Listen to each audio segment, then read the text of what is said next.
Pablo Neruda, Oda o čebuli.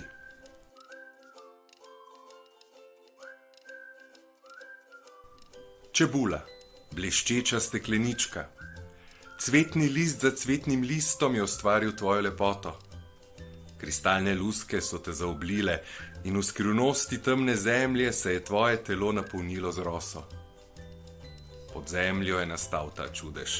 In ko se je pokazalo tvoje togo zeleno steblo in so pognali tvoji listi v vrtu kakor meči, je zemlja zbrala svoje bogastvo in pokazala tvojo golo prosojnost. Kakor je daljno morje v Afroditi drugič ustvarilo magnolijo, ko je oblikovalo njene prsi, tako te je naredila zemlja, o čebula, svetla kakor kak planet in določena, da svetiš. Neminljivo zvezdno znamenje, okrogla vrtnica iz vode na mizi revnih ljudi.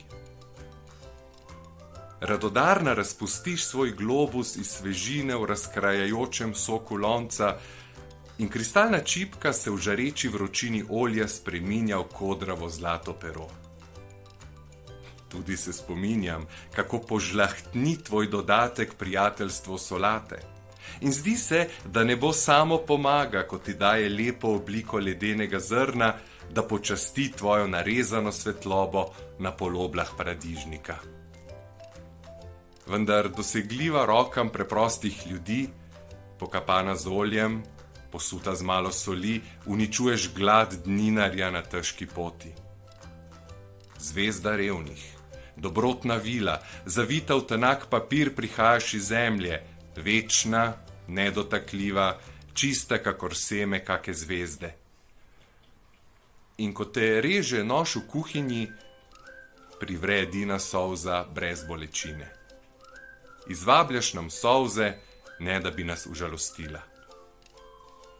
Dokler bom živel, te bom slavil, čebula, saj se mi zdiš lepša kot ptič s lepečim perjem, za moje oči si nebesna krogla, kelih iz platine, negibni ples snežne anemone.